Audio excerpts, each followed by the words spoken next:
The Atlantic Ocean, on the night of April 14, 1912, was not merely cold, it was a weapon. The water temperature was 28 degrees Fahrenheit, 2 degrees below the freezing point of fresh water, kept liquid only by its salt content.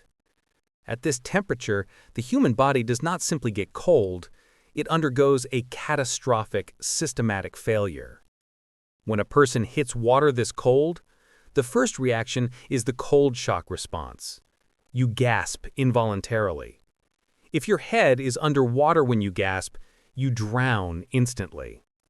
If you manage to keep your head above water, your veins constrict violently to save heat for your organs, sending your blood pressure skyrocketing. For many of the older passengers, the heart simply explodes before they can even process what is happening. We are told the story of the Titanic is a romance or a tragedy of hubris.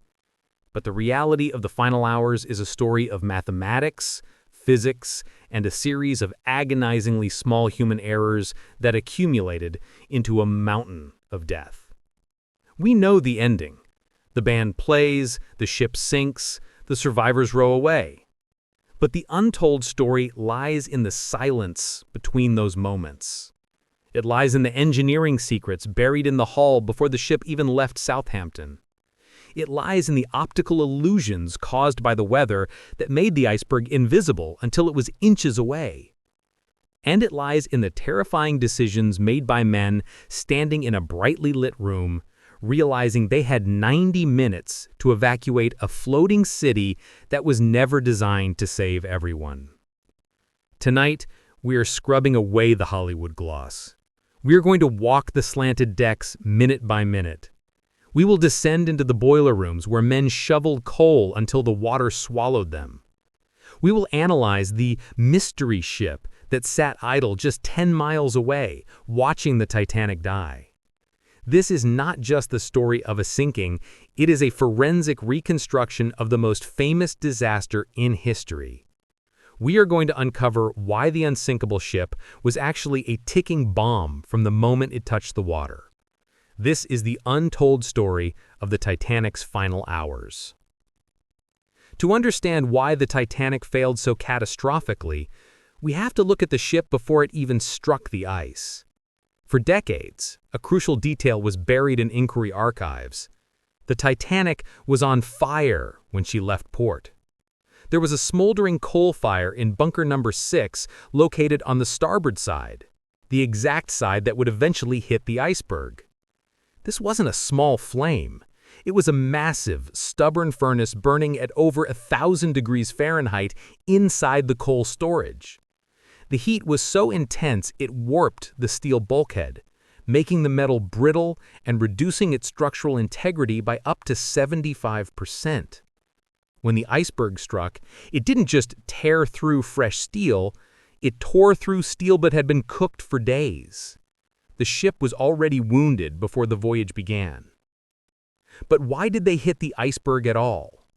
The lookouts, Frederick Fleet and Reginald Lee, were experienced men. They shouldn't have missed a massive object directly in their path. The answer lies in a rare weather phenomenon called a thermal inversion. That night, the warm air from the Gulf Stream collided with the freezing air of the Labrador Current. This created a false horizon, a haze that camouflaged the ocean.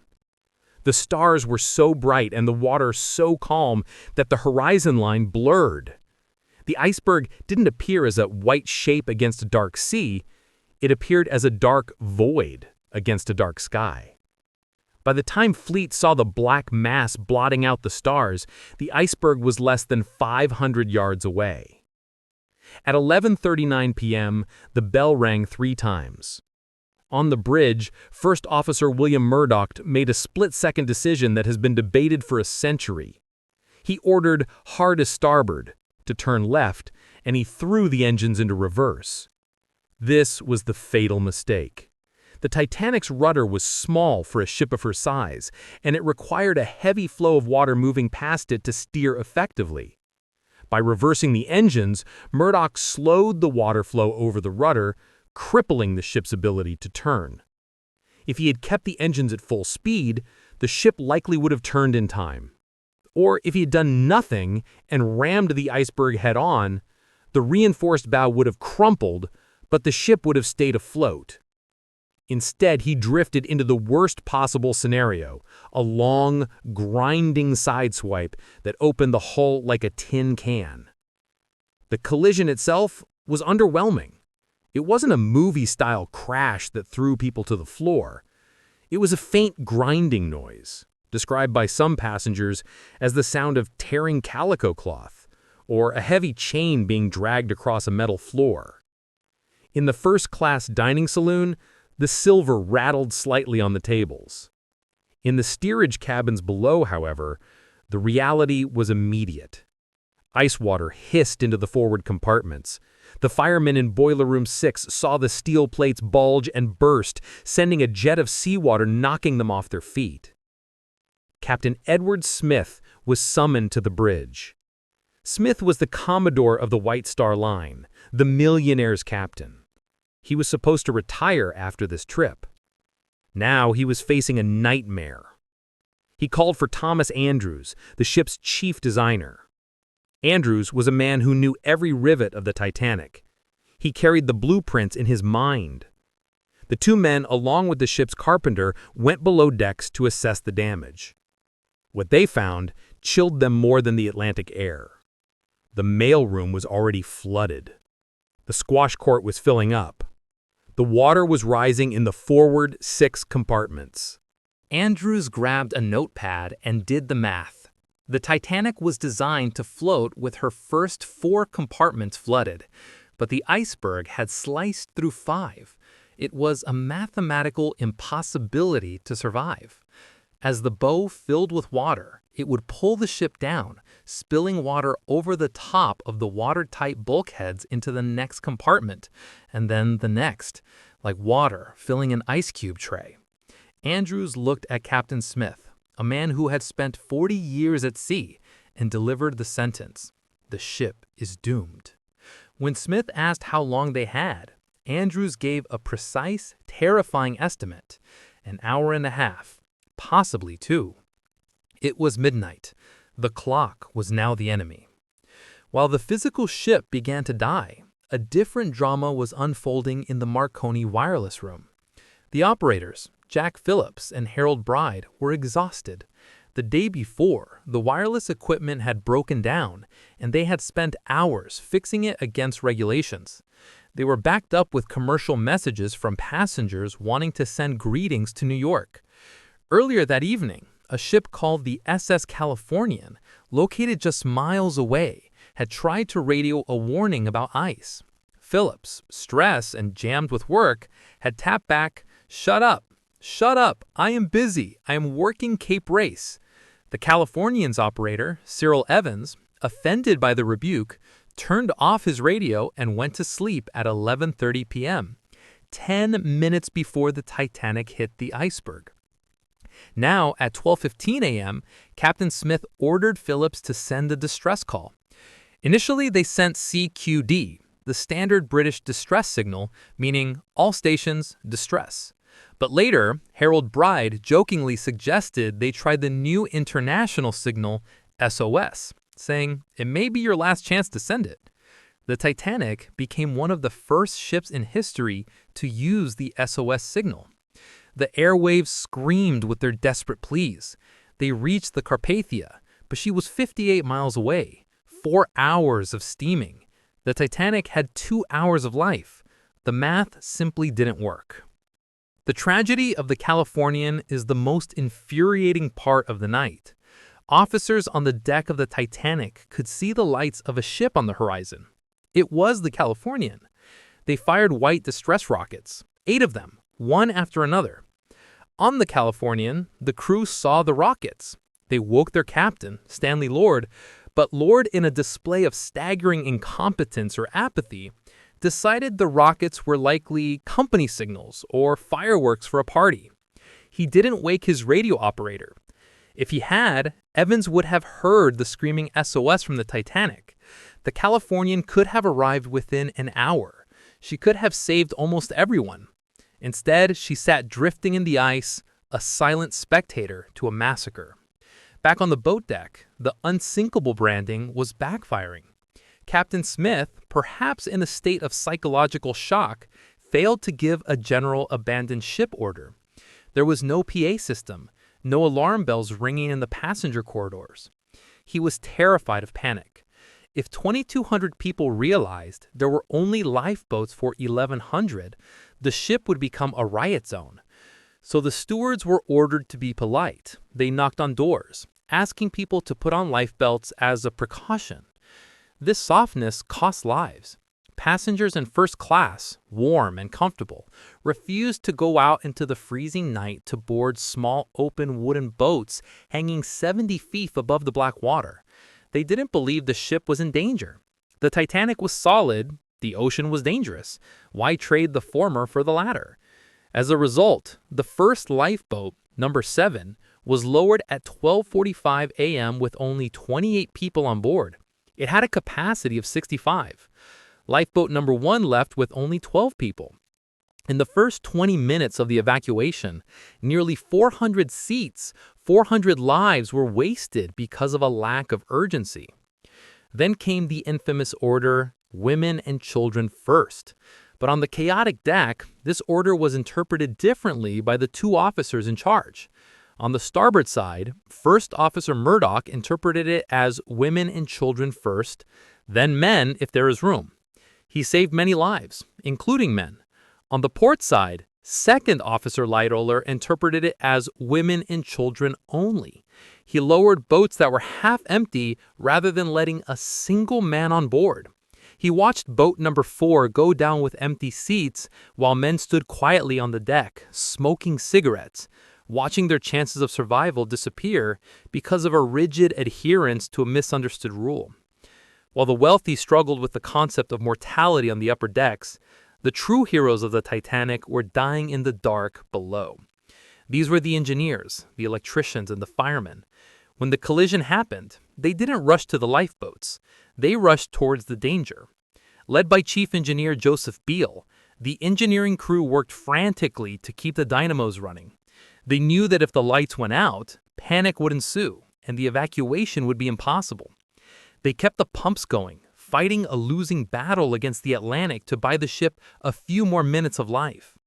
They also kept the steam venting. If the cold seawater hit the hot boilers, they would explode, tearing the ship apart instantly.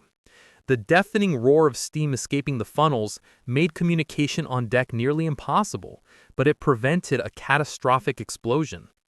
These men worked in rising water, in sweltering heat, knowing they would never get out. Not a single engineer or electrician survived. They stayed at their posts until the water washed over them, keeping the lights burning until the final 2 minutes of the ship's life.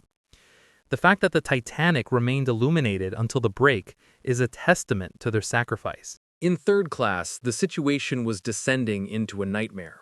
It is a popular myth that they were locked behind gates to drown. The truth is more complex and perhaps sadder. Under U.S. immigration laws, third-class passengers had to be separated to prevent the spread of disease. There were gates, but many were unlocked. The real barrier was the labyrinth of the ship itself. There were no signs pointing to the boat deck. Many steerage passengers didn't speak English. They gathered in the common rooms, praying, waiting for someone to tell them what to do. By the time they realized no one was coming for them, and they navigated the confusing corridors to the top deck, most of the lifeboats were gone. They arrived just in time to see the last boats pulling away, leaving them stranded on a tilting steel island. By 2 a.m., the angle of the deck was terrifying. The propellers were rising out of the water. The band, which had played ragtime tunes to keep spirits up, switched to waltzes. Legend says they played Nearer My God to Thee, but many survivors recalled hearing Songe d'Autuneux, a popular tune of the time. Regardless of the song, the music was the soundtrack to the end of an era. The lights began to flicker, glowing red as the power waned. At 2:17 a.m., the structural stress became too great for the steel. The Titanic was not designed to be lifted out of the water by her stern. The keel, the backbone of the ship, failed. With a sound that survivors described as a roar like 1,000 trains in a tunnel, the ship tore in two between the third and fourth funnels. The bow, full of water, detached and plummeted toward the bottom, spiraling as it fell. The stern, where hundreds of people were still clinging to the rails, slammed back onto the water, level for a moment. Some hopeful souls thought the stern might float, but the front of the stern was torn open. It filled rapidly. The stern rose again, this time vertically, reaching a 90-degree angle. Passengers fell like dolls, hitting the water, hitting the machinery, hitting each other. Then the lights failed once and for all.